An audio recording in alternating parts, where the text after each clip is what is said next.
Since August 21, the first of Elul on the biblical calendar, the day on which solar eclipse crossed America, since that the United States in particular have been plagued by quite some events.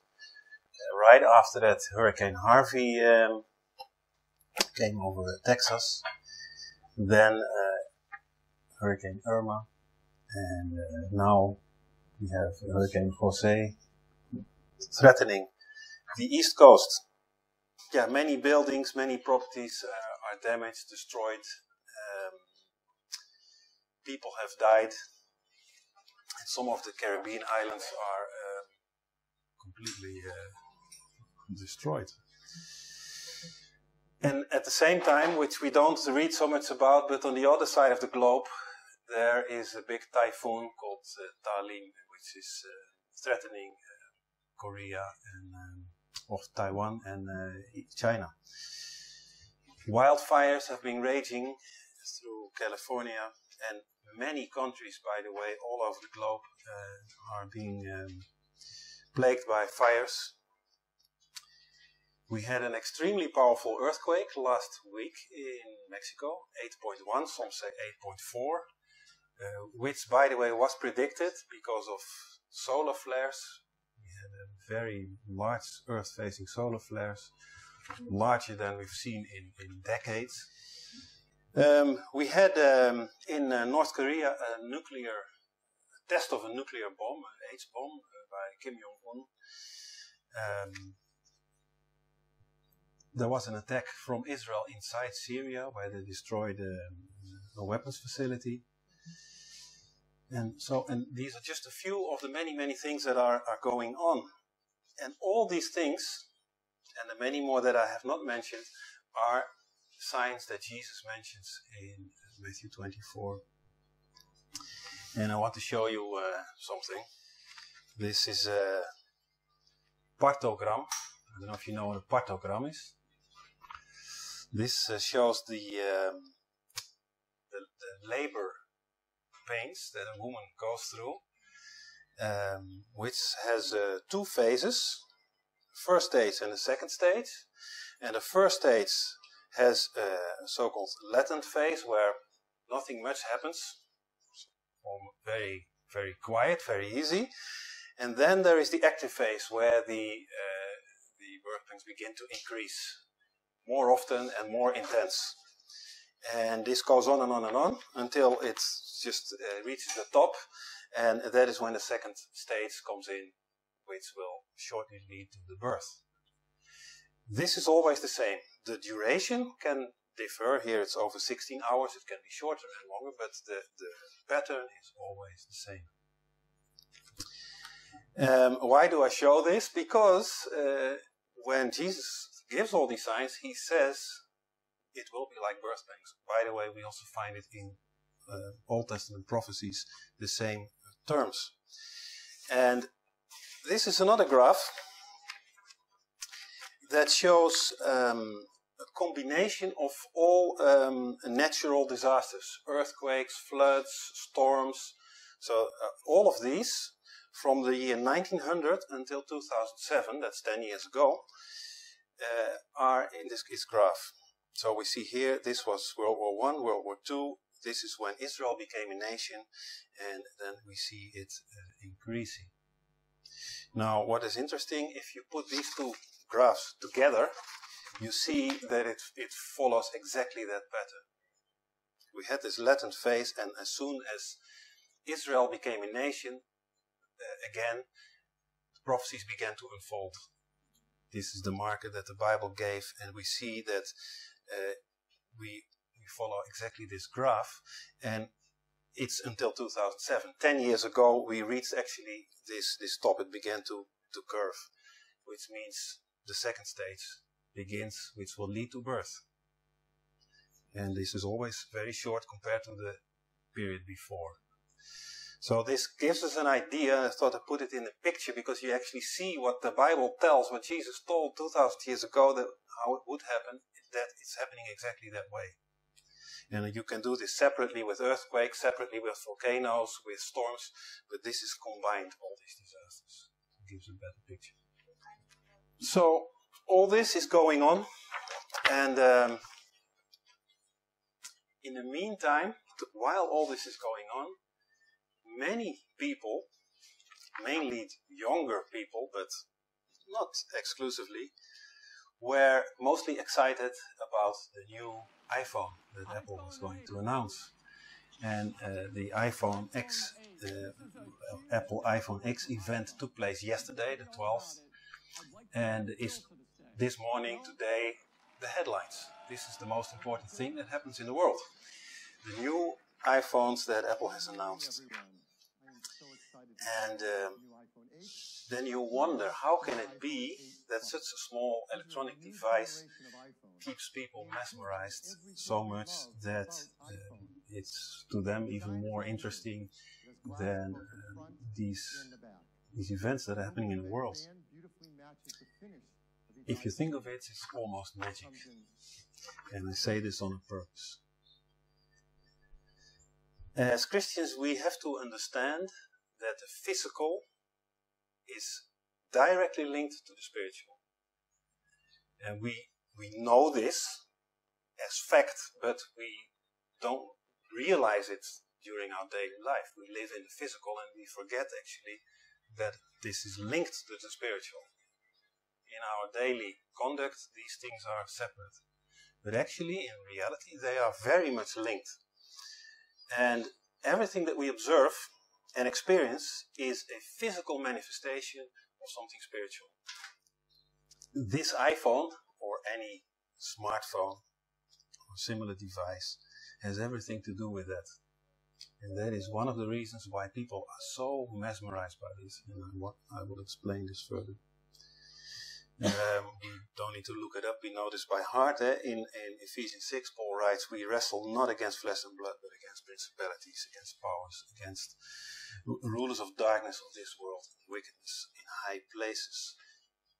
He tells it. It's not what we see, it's what we don't see. It's the unseen world. That's what we wrestle against. But we cannot see these evil spirits, this wickedness in high places. We can experience the manifestation of that in our world, but we cannot directly see it. It's separated. So many Christians therefore say, well, I'm protected by the Holy Spirit, I'm okay, and they don't really think about it anymore. But the question is it so simple that we can just say that and move on?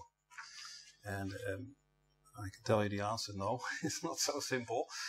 It's dangerous to go to have that posture. Satan has a plan from the very beginning. He wants to take the throne of God. Maybe we look up that verse from Isaiah 14, verse 13. We also know it actually. I think all the scriptures we read today, we read quite a few times. But I will also quote from other sources other than the Bible, by exception, but I will. Isaiah 14, verse 13. In verse 12, it's identified to who these words are. Lucifer, who has fallen from heaven. And it says there in verse 13, for thou hast said in thine heart, I will ascend into heaven, I will exalt my throne above the stars of God, I will sit also upon the mount of the congregation in the sides of the north.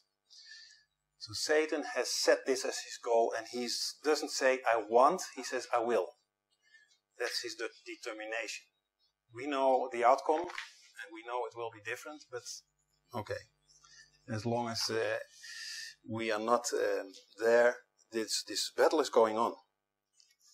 His main stake in this fight is to take control of mankind.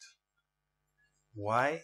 We talked about this a while ago, because man is the only thing in creation that is in God's image. So if he gets that, he has the crown of God's creation, and from there he can rule the rest. So he is after man right from the beginning. Right from the beginning. But there is what you could call a prime directive, a basic law, actually that God has put in creation, and that is free will. And Satan has also to be under this free will. He cannot force anyone to do something against his or her free will. And so he has to make man choose his side through deception. And I will quote from a little booklet I wrote in 2012, where I speak about this. Satan has to make man choose by his free will. This is a scheme he started right away after creation when he tempted Eve. And he did so in a very sly way, through knowledge. He made man believe that through knowledge they would become like gods. He tempted man with the very thing he himself wanted to become. And he's doing so until this very day. One beautiful quality we received is the capacity to imagine. In this way we can construct thoughts without the necessity of reality. It allows us to consider the consequences of potential actions and then act based upon this consideration. It drives our inventiveness and our creativity. It is a basic component of free will, but it also holds a danger. It allows us to devise destructive or even evil schemes. And so, all Satan needed to do was to present the idea of obtaining the knowledge of good and evil. This triggered the imagination of Eve, the idea in her mind appealed to her, and so she gave in out of free will. We can of course read this in Genesis 3. This is one of the ways Satan works. And this trickery, it works. And it works still today. But it's also limited. Satan is not omnipotent like God. He cannot do so much in so many people at the same time and in so many situations. And therefore he uses his minions. And these are the principalities and the spiritual wickedness in high places of which Paul speaks in Ephesians. And we know part of them are fallen angels, those that fell with Satan, but there are also many more. And I want to also show where these come from, because that will tie in, believe it or not, with the smartphones and other technology. So first I want to go to Genesis 6:4, also very well known. This is before the flood, when God speaks. There were giants in the earth in those days, and also after that, when the sons of God came in unto the daughters of men, and they bare children to them.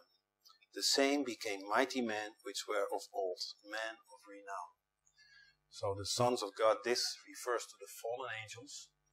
They came in unto the daughters of men, women, and they got children, and these were the mighty men, or the giants, the Nephilim.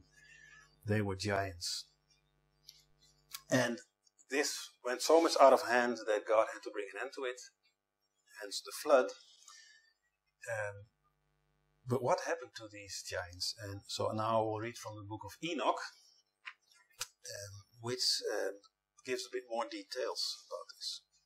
That's Enoch chapter 15, verse 8 and 9. Now the giants who have been born of spirit and flesh, of angels and men, shall be called upon the earth evil spirits, and on earth shall be their habitation. Evil spirits shall proceed from their flesh, because they were created from above, from the holy watchers, these are the fallen angels, was their beginning and primary foundation. Evil spirits shall they be upon earth, and the spirits of the wicked shall they be called. The habitation of the spirits of heaven shall be in heaven, but upon earth shall be the habitation of terrestrial spirits, who are born on earth. The spirits of the giants shall be like clouds, which shall oppress, corrupt, fall, contend, and bruise upon earth. So here we have a very clear explanation what happened to the spirits of the giants that died in the flood. Their spirits contrary to our spirits, which will return to God, as the Bible says, because God gave them, will return to God. But these spirits were not given by God, they will not return to God. Their habitation is the earth. They are, as it says here, the evil spirits that will oppress, corrupt, fall, contend, and bruise. This is what we usually call demons. So, through this, Satan actually gained a whole army of minions, of demons, that he uses. Now, these evil spirits are not necessarily loyal to Satan. From the Nephilim, if you read the book of Enoch, you will see they were very selfish and also very evil. And so the spirits are no different. They are selfish. They have their own agenda. But it is against God. And in that they serve Satan. So he uses them nevertheless. And as we see here, they oppress and they corrupt. That is what they do. They oppress and they corrupt. But also they cannot go around free will. They can't. And so they have to give something back, so that man is willing to accept these demons. What do they give? Power, knowledge, abilities, success, fame, wealth. These are all things through manipulation that they can give. People desire these things, and so they even use rituals to call these demons into their lives so that they can have this success or wealth or whatever they are after. So, because God knew, of course, this, obviously, and he warned the people against this. This is Deuteronomy 18, verse 10 and 12. There shall not be found among you anyone that maketh his son or his daughter to pass through the fire, or that uses divination, or an observer of times, or an enchanter, or a witch, or a charmer, or a consulter with familiar spirits, or a wizard, or a necromancer. For all that do those things are an abomination unto the Lord. Until there. So all these types of witchcraft, these rituals, human sacrifices, etc., that people did in order to invoke these spirits, to get whatever they wanted to have, God says, this is an abomination. You shall not do this. If you think of it, it's also logic. These demons have their own agenda. For Satan, it's clear. He wants to exalt himself above the throne of God. What do these demons want? They are, as we just read in the book of Enoch, they are the disembodied spirits of the Nephilim. They are spirits that are roaming the spiritual realm that used to be in bodies, but the bodies died. What do they want? They want bodies back. They want to inhabit a host so that they can live or manifest themselves in our world. They cannot get out of this world. As we just read, they are bound in this realm, so they want to become physical in this realm. Instead of oppressing someone, they actually want to possess someone. That is what they are after. And this desire is very strong in demons. We have the account where Jesus drives out these demons from this man, these demons that go by the name Legion, because they are many. They beg him to be put in this pig. Why? Because they don't want to be roaming spirits again. They had inhabited this man. Now they know, of course, the power of Jesus, but now they ask him, at least send us in this animal. That is because they desire this to possess someone or something, if you will. And these spirits are what we mostly battle with. And Jesus demonstrates that. I want to read 3 of the many more examples where we see that how Jesus is battling these demons. First is from Mark, chapter 1, verse 24 through 26. So here the demon speaking to Jesus, saying, "Let us alone. What have we to do with thee, thou Jesus of Nazareth? Art thou come to destroy us? I know thee, who thou art, the Holy One of God." And Jesus rebuked him, saying, "Hold thy peace, and come out of him." And when the unclean spirit had torn him and cried with a loud voice, he came out of him. So Jesus has the power to drive these spirits out. And you see they use plural. It's not usually not one spirit. There's always more. And so we also can do that in Jesus' name. In His name, this can be done. It's not always so easy, by the way. Another example in Luke, chapter 11, verse 14. And he was casting out a devil, or a demon, and it was dumb. And it came to pass, when the devil was gone out, the dumb spake, and the people wondered. So a demon manifests in a certain way, in this case by making the host dumb. And lastly, from Mark, again, chapter 1, verse 39. Speaking here about the ministry of Jesus. And he preached in their synagogues throughout Galilee and cast out devils or demons. That was his ministry. He was preaching and he was casting out demons. This is a reality that we face every day, certainly in every unsaved person, but even saved persons can be oppressed by demons. So the spiritual realm, that which we cannot see, is separated from our physical realm. God has separated these two for a purpose, among which our protection. But these are simply different realms. A modern name for realm is dimension. It's another dimension that we cannot perceive with our physical senses. Only upon invitation we can receive demons. When we invite them, free will, they can come over from their realm into ours and manifest themselves. Now that can be through a ritual when we want it. Hopefully, well, no, none of us does, but there are people who actually do this. They want it because they want the power or the abilities or the wealth or the fame. But it can also be through actions.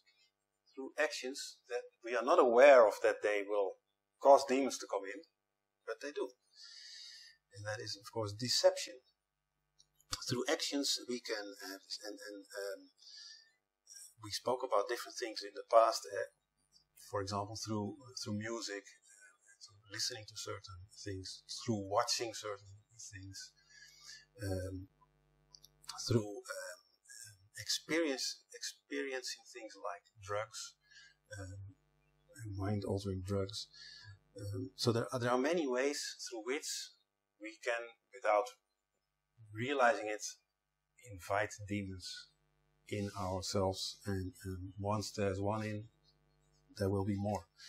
No, I cannot say all. Many religions and many other things like witchcraft and things like that, they are aimed at that, to invite demons.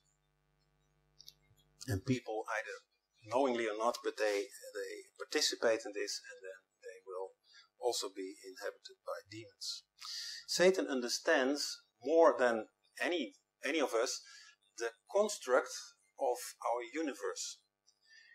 We are limited to what we can see, and as history goes on, we are broadening our vision. We can now also detect many things we can't see, like infrared, ultraviolet, radio waves, all these kind of things that we can't see, we can now make visible with technology.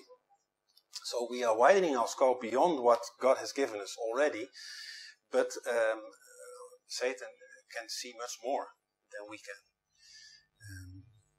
He can see this, what we call the spiritual realm. And he understands also much better the building blocks that God used to create our physical world. And so by tampering with these building blocks, he tries, what he wants.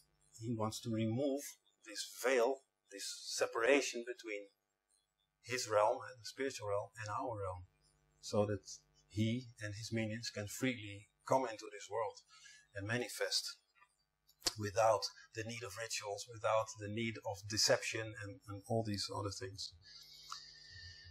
And so, yeah, I already alluded to this. We have now come to an age where we have technology that is doing exactly what Satan wants to do, namely to tamper with the fabric, with the building blocks that God used to create this physical world, and also that he used to separate it from the unseen world. And this technology, strange as it might seem, but this technology will make it able for demons to come in without the use of rituals. The rituals, the prayers, the sacrifices, they will be replaced by technology. And it is not so strange, it's just another means for the same goal.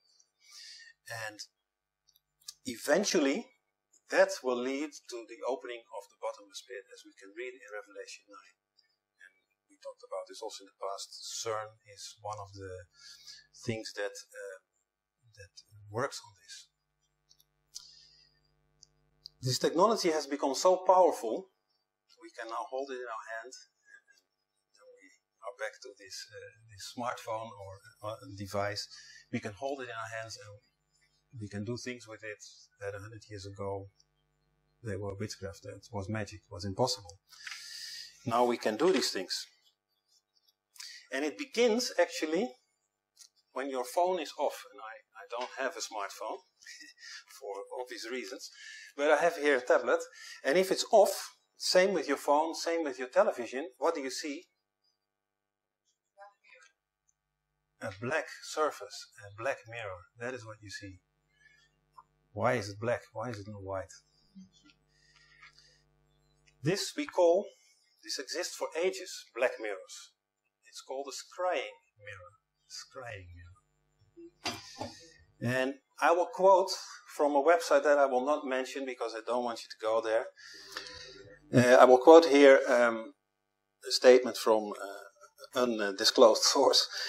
It talks about the Shamhain. This is a special Sabbath in the occult world. Sabbaths that happen a few times in the year. And it says about this day, or these days, this is the time when the veil between our world and the spirit realm is thin. And so it's the perfect time of year to make contact with the dead and to look for messages from the metaphysical. Scrying is one of the best known forms of divination. Remember what we just read from Deuteronomy. Divination was mentioned as one of the things that God regards an abomination.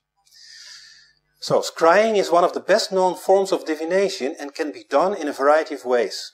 Basically, it is the practice of looking into some sort of reflective surface, such as water, fire, glass, dark stones, etc., to see what messages, symbols, or visions may appear. A scrying mirror is a simple black-backed mirror.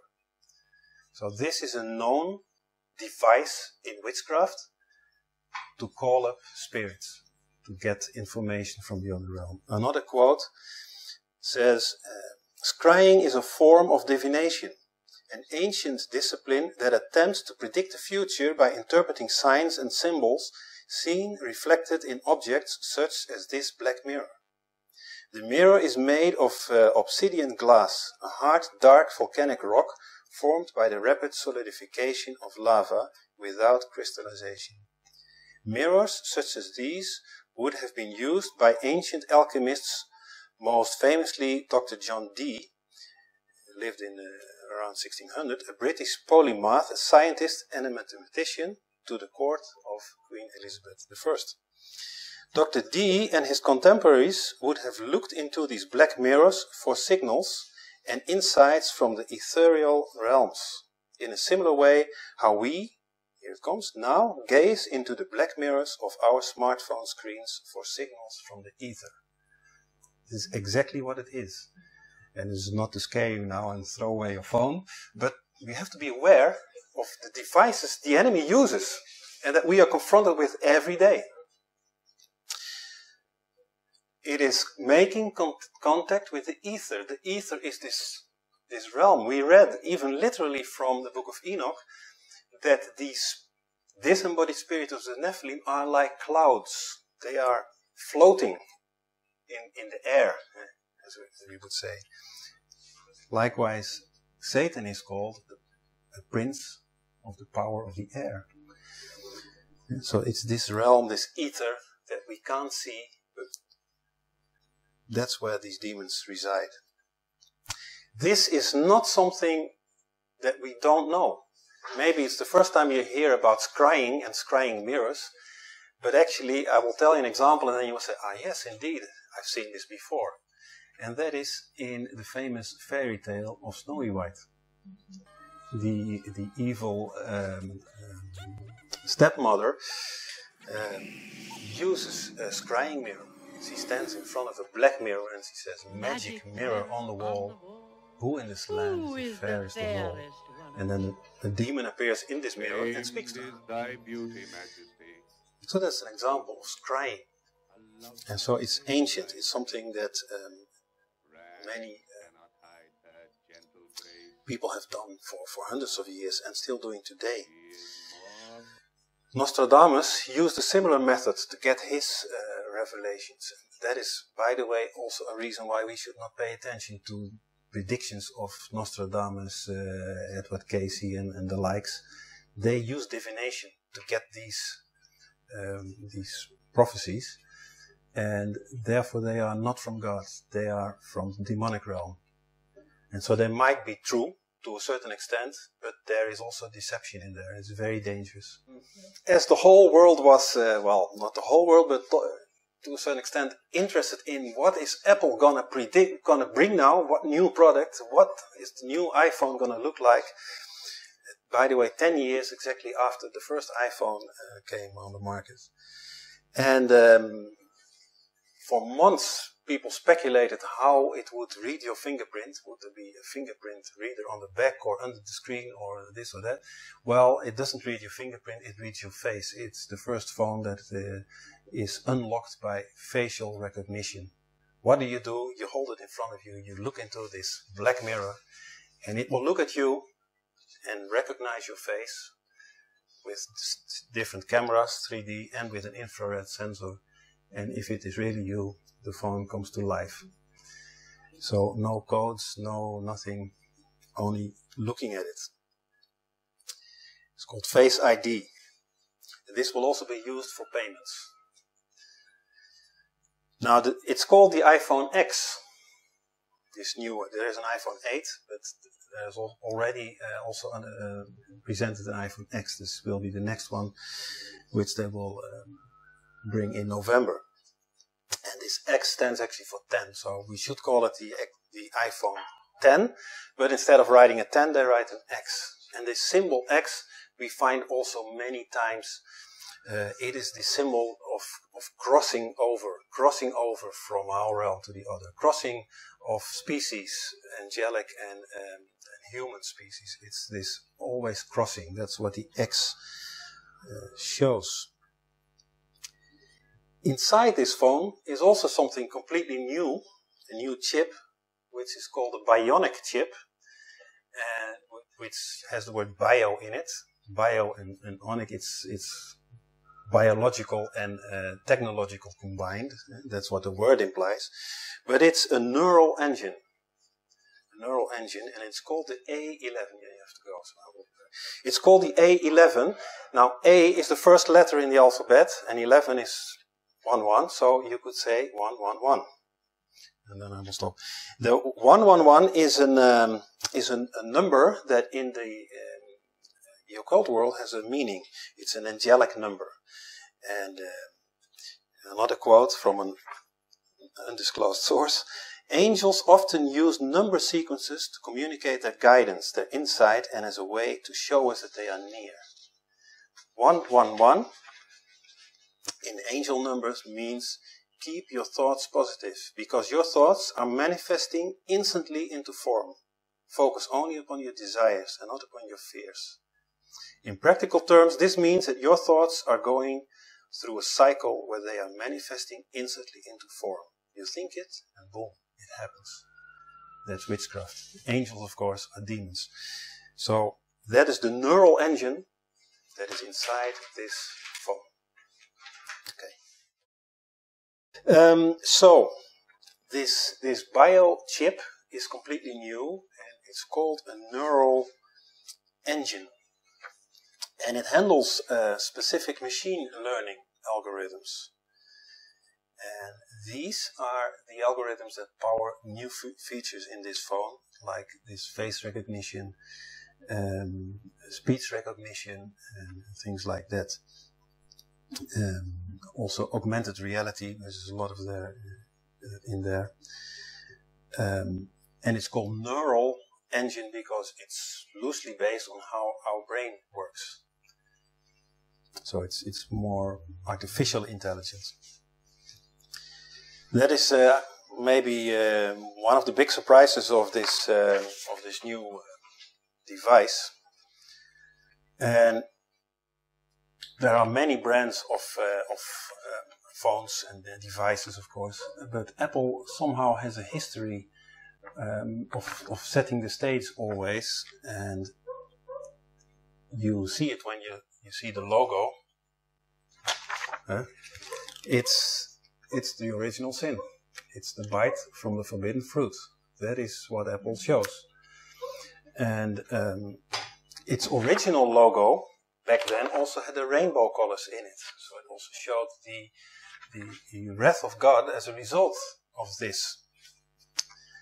The first Apple computer, the Apple I, in 1976, was sold for the price of $666.66. They were advertising with this all over. This was really their set price, and they also had a slogan that they used in the advertisement, and that was "Bite into an apple." So they made very clear the allusion to Genesis 3. Bite from the forbidden fruit. It's in the logo, it was in the number, it was in the slogan. Now this new iPhone X will start, there are different prices depending on the amount of memory, etc. But the cheapest one will be $999, or in England, 999 pounds. And of course 999 is just 666 upside down. And I know people will say, yeah, but they want to keep it just under 1,000, and so this is a normal price. Yeah, they could also have made it 998, but it shows 999. So, but apart from this new iPhone, there will be, or there are new phones from Samsung, the Galaxy 8 and LG, and the G6, which are similar. Although I think Apple has again is a step beyond the others. So this is this begins actually when it's off with this black mirror that you gaze in. That will bring it to life. Very much like the ones who practice this form of divination look into a black mirror, and then messages will appear from the other realm. The use of mirrors in itself also originates from the fallen angels. If we read in Enoch, the book of Enoch, in chapter 8, verse 1, it speaks about Azaziel, one of the fallen angels. Moreover, Azaziel taught men to make swords, knives, shields, breastplates, the fabrication of mirrors, and the workmanship of bracelets and ornaments, etc., etc. So these are all things that these fallen ones taught men how to do it. Of course, once a device comes to life, it starts to work, then the technology is coming into action. And one of the things that we already have today and for quite a while are apps that are used to invoke spirits. There is, for example, which you can find on iTunes, a Ouija board app. It's called Ouija board Talk to Spirits. And the slogan that is, or the description is, the only Ouija board that can actually listen to your voice. Ask any question and simply wait for a spirit or ghost to respond. So people download this and they play with this. This is invoking spirits with free will. You can be sure that demons will come in because you ask for it. And if you actually read, because there are also some some reviews that people who used it wrote, and you see that scary things happen indeed. Now these smartphones, as we call them, they will become much smarter in the very, very near future. And I use this description by a quantum leap. These companies like Apple and Samsung and Google, they are working very hard to make all this technology smarter and smarter. And one of these things is, of course, this A11 chip that Apple now introduced. But one of the big breakthroughs in technology is artificial intelligence. Artificial intelligence, and more specifically what they call deep learning. And deep learning is a branch, you could say, of artificial intelligence that recognizes patterns that while they are happening. So it's not pre-programmed, it observes, recognizes and processes this information and tries to make something of it on its own. It's self-learning and learning from its own mistakes. And this kind of processes are used for speech recognition, for translation from one language to the other, also recognition of camera imagery, like self-driving cars would use, for example. And all these processes, they are based on how our brain works. And once these things begin to teach themselves,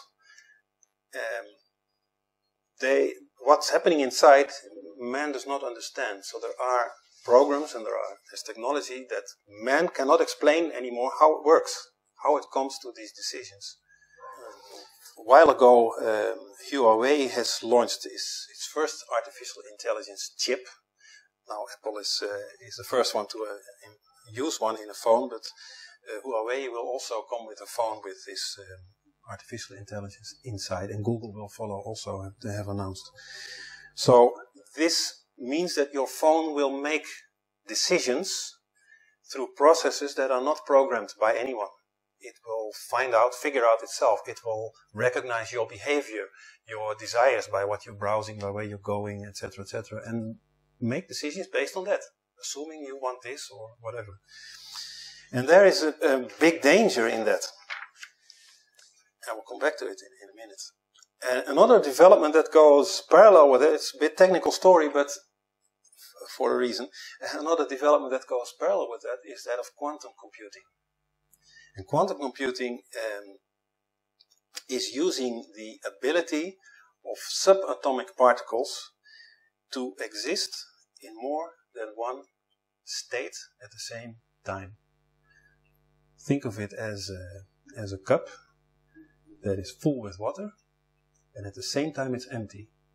We cannot understand this, but on a subatomic level, they say this exists. It can be full and empty at the same time. And it will stay in that state, which they call a superposition, until you observe it. When you look at it, then you will see it's either full or empty. But as long as you don't observe it, it is both.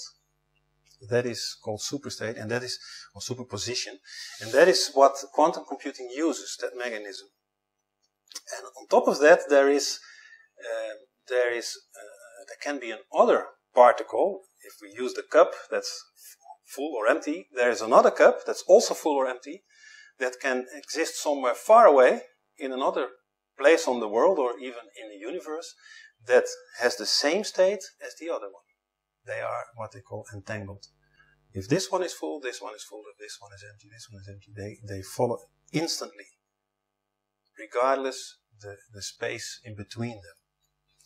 This mechanism this is the quantum theory. This has been theorized over 100 years ago, but now they use it in technology.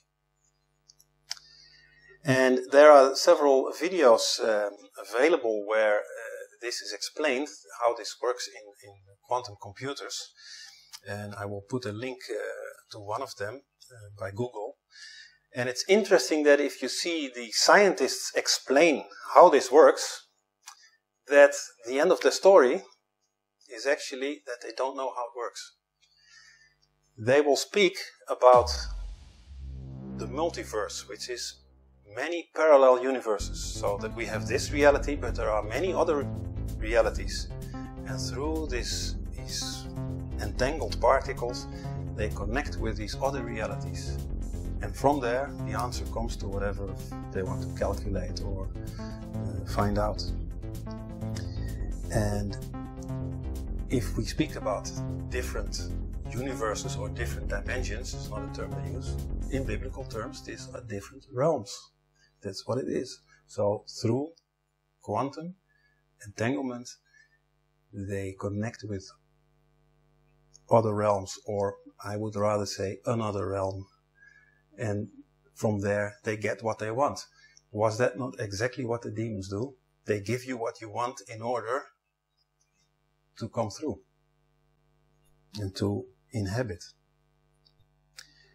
And it's interesting that scientists can actually not explain how it works. They can't, if it comes to the real occurrence.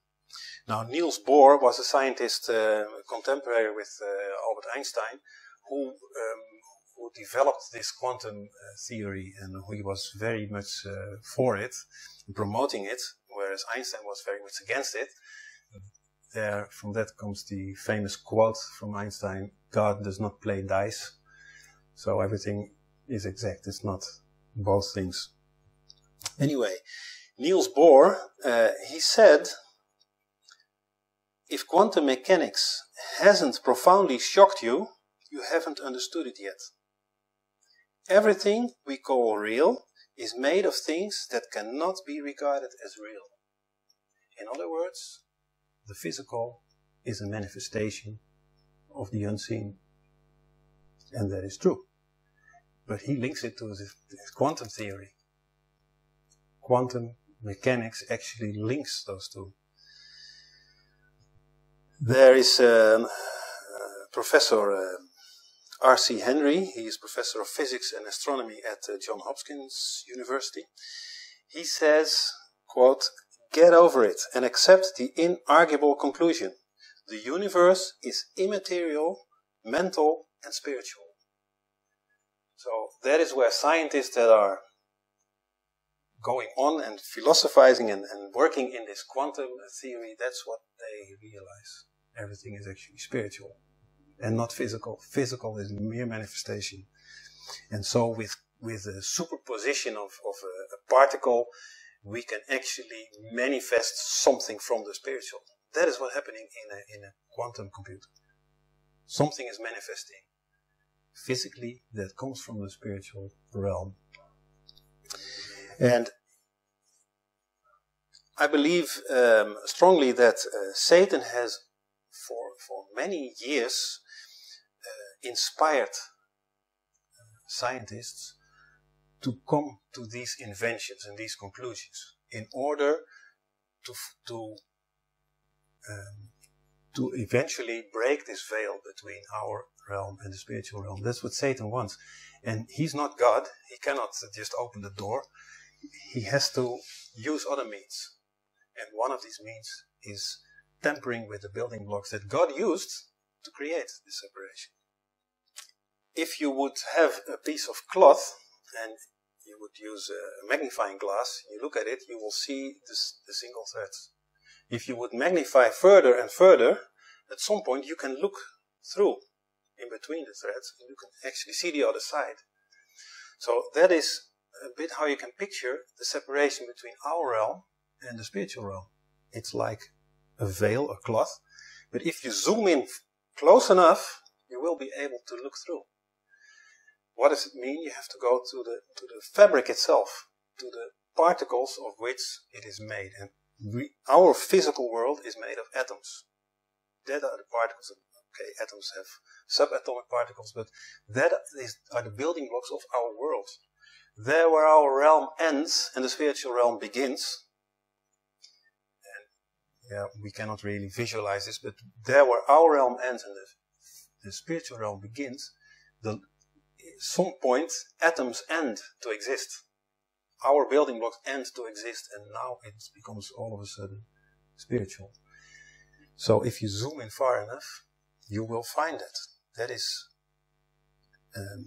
maybe how you can explain why Satan is inspiring scientists to do these things, to tamper with all these subatomic particles and things.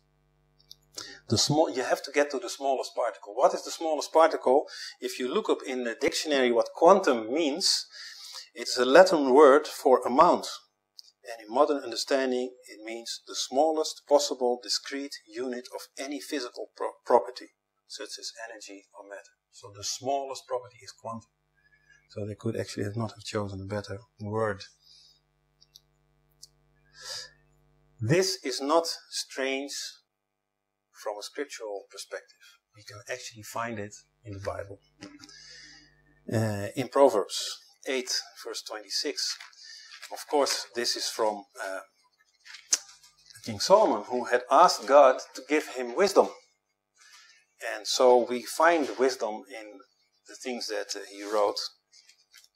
That was, of course, for ages not understood. But there in Proverbs 8, verse 26, we see, while as yet he had not made the earth, nor the fields, nor the highest part of the dust of the world. Now, this is King James. To understand this, you have to go to the Hebrew, because the highest part of the dust of the world, what does that mean? It does not actually make any sense. The word highest there, the Hebrew word is Rosh. And this word we know, Rosh, is of course used for prince, but also for head or for beginning. And we know it, among other things, from Rosh Hashanah, the beginning of the year, the head of the year. So Rosh is the beginning. So if you have that in mind, that means the first, or the basic, the beginning of the dust of the world, of the particles, the smallest particle. That's what it actually means. So the earth was not yet made, nor the fields, nor even the atoms that construct all this. They were not yet formed. That is what it says. And so this is in the Old Testament. In the New Testament we find also this in 2 Peter 3, verse 10. And it's interesting that what we just read from Proverbs speaks about before the beginning of creation. This speaks about the end of the world as we know it, at least. But the day of the Lord will come as a thief in the night, in the which the heavens shall pass away with great noise, and the elements shall melt with fervent heat. The earth also and the works that are therein shall be burned up. Now this is again King James. In the American Standard Version they put it a bit different, which I think is actually more accurate in this context.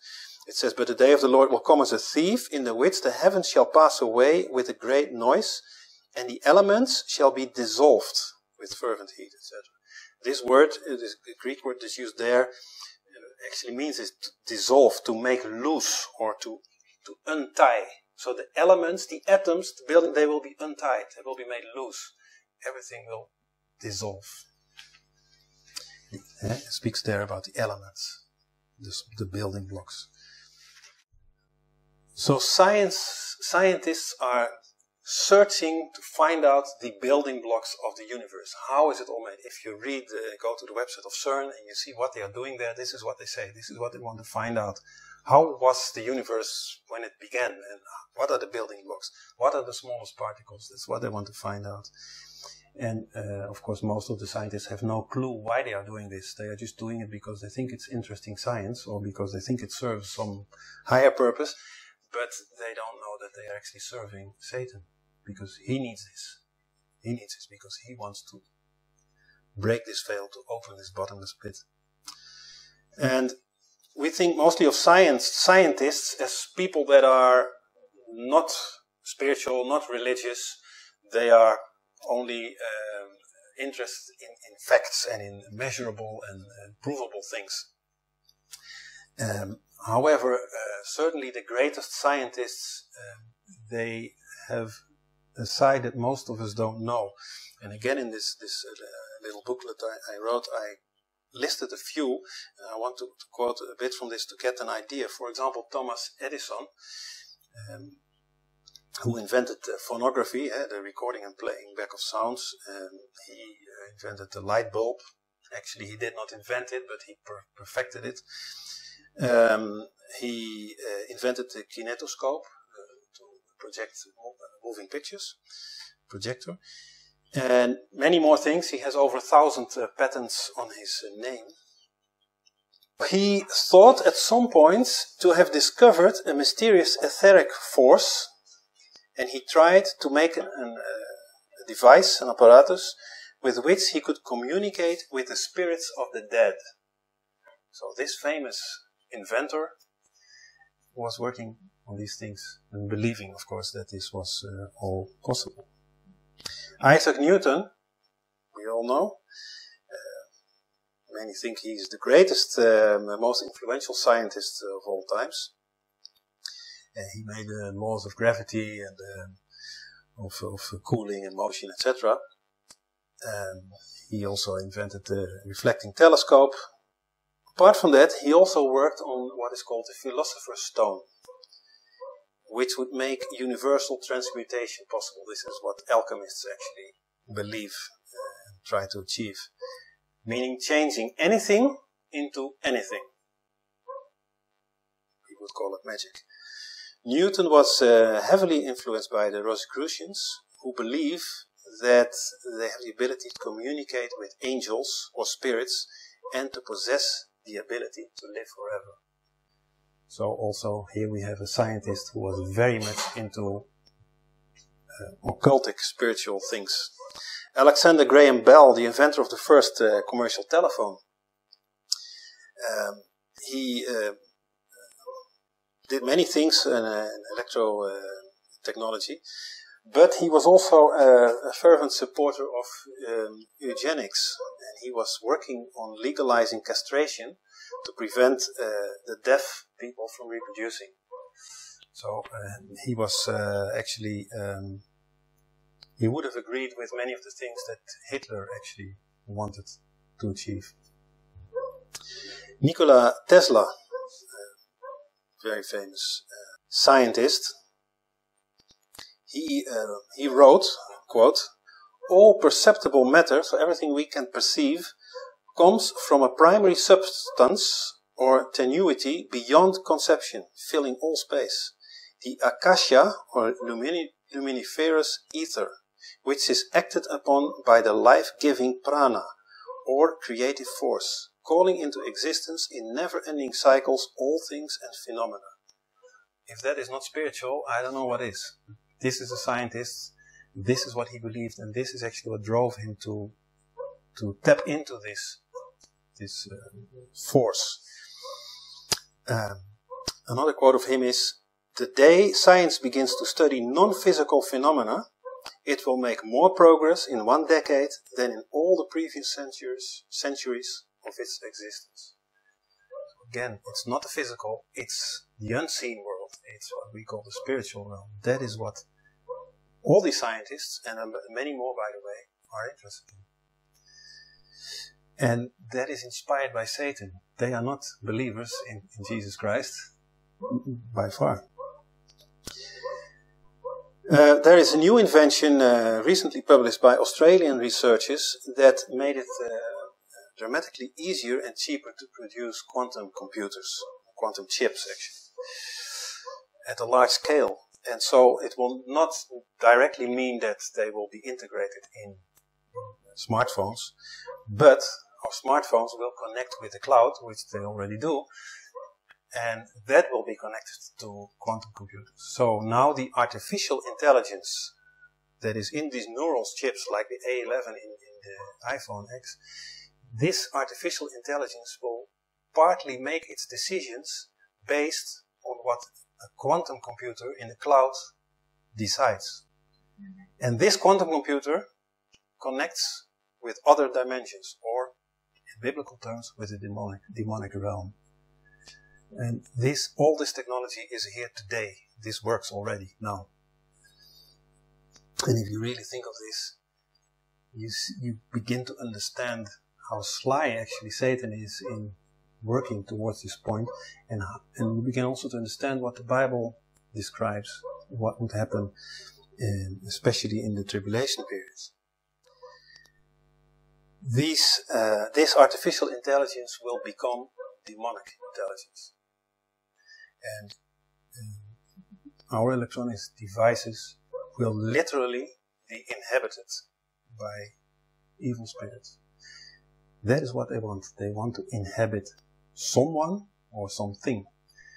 Like the legion that Jesus drove out of this man desired to go rather into this pig than back into the ether, if you will. They can also possess hardware. For a long time, you know, I've said it many times, I have said that I believe that many devices are actually literally possessed by demons. And specifically smartphones. Why specifically smartphones? Because we have them with us all the time. And more than half of the population of this globe has one with him or her all the time. So that's very effective. So I stopped buying new smartphones long ago, and that is maybe very strange because I'm into IT technology, so you would think I would be the first one to have the newest model. And once I did, because my first smartphone was the Nokia 9110 in 1997. I looked it up, that's exactly 20 years ago. And the last one of that class that I bought was in 2005. That's also already 12 years ago, which is this one, which is actually a smartphone. And by the way, it doesn't have a SIM card. I don't use it as a phone anymore. But and that was it for me. Now I have a phone, mobile phone, but that's it. I'm not saying you cannot own a smartphone, but think of these things and ask for discernment how to deal with this. Because it's just one extra way for Satan to come into our lives. This new chip developed by Huawei, they integrated in their new phone. How do they call that phone? Honor Magic. How do you come up with such a name as a scientist or as someone from a commercial department? Because indeed it's magic. It's magic, or witchcraft, if you will. Another feature that we find now in all new devices is augmented reality. So we have reality, that's what we perceive with our senses. Augmented reality is added something to it. So now you look to the world through your phone, and your phone sees, of course, with its cameras what you see, but adds something to it. So now, we all know it, by the way, from, what's it called, Snapchat, where you can have these funny faces. I think so, eh? And so you film yourself, and all of a sudden you have spots on your face, or you look like a clown or whatever. So it adds this to the film that you're making. That's augmented reality, but it goes much further than that. Arthur C. Clarke, another scientist, and actually he's more known as science fiction writer, he wrote, quote, "Any sufficiently advanced technology is indistinguishable from magic." And this was quite long ago when he wrote it. So if the technology becomes advanced enough, you cannot see the difference between that and magic. And as I said before, if we would show a thing like this to someone who lived 200 years ago, this would be considered magic. This would be a scrying mirror that actually works very well from a magical perspective.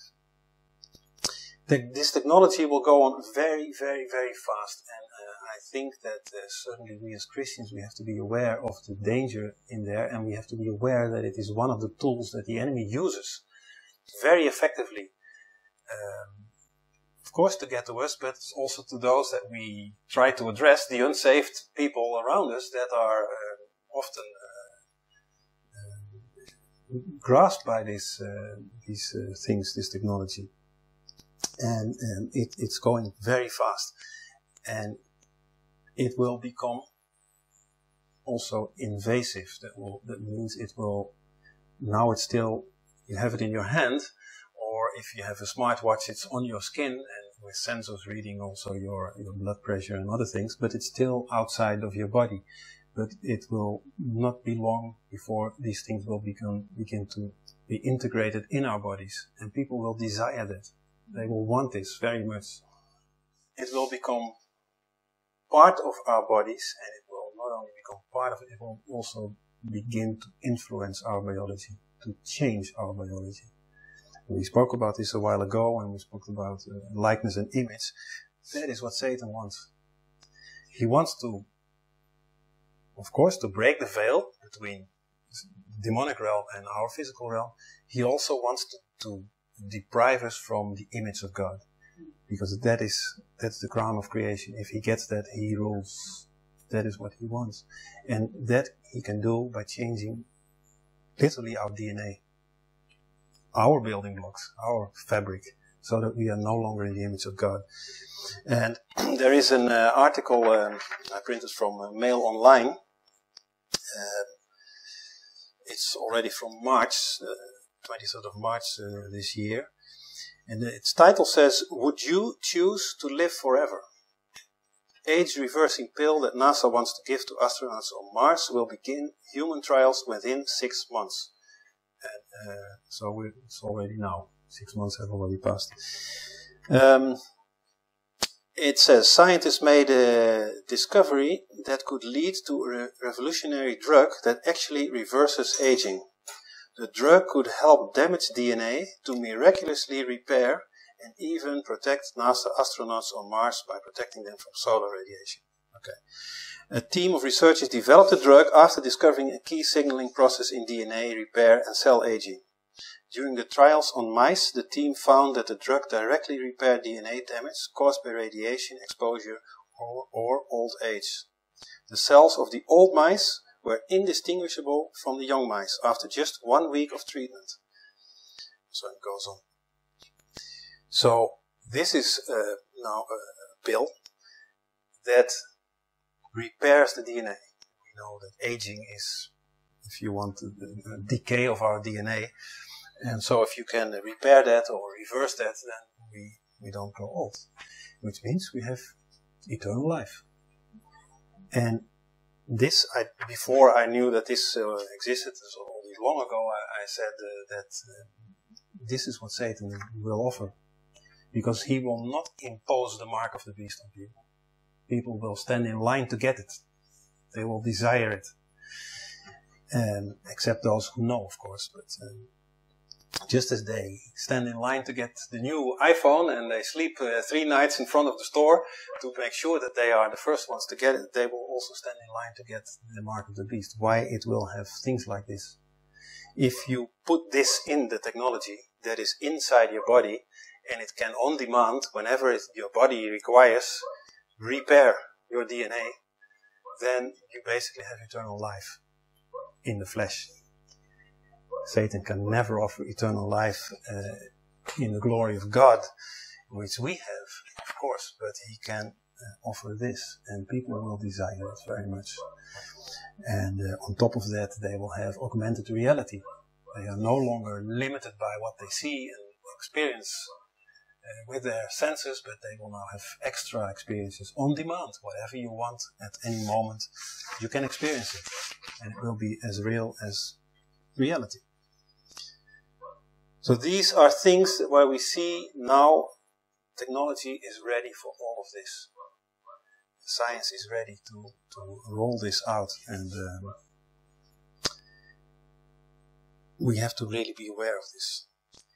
And again I say, the physical cannot be separated from the spiritual. And we know it from scripture, but we have to also see how it works in reality. Because it's there. And we should not say, oh, the scientists, and we don't believe in this. And at the same time, we have our devices and we use them all day long. And we actually have the weapon that the enemy can use against us in our hands. It's very dangerous. So we should really, we need lots of discernment. And if we go back to this graph, we are in the second stage. I think if you follow this pattern, already 10 years. So the birth is very nearby. This is not the time to let the enemy take over and fall and have a very disastrous miscarriage, so to speak. No, we have to be ready and aware of the enemy. So when Paul writes, "For we know Satan's devices," again, do we? Well, I hope through this we know a bit more of what's going on. And again, I say pray for discernment and on how to use this technology. Don't download apps that you don't need. Actually, I would say filter your internet connection. All these kind of things. There are many things you can do to be more aware of the technology that you're using and to limit it. But pray for discernment. We need it. We need this protection. We need also this awareness. We need to know what we are dealing with. The enemy is really steps ahead of most of us, unfortunately, because we don't pay attention to the right things often. We should.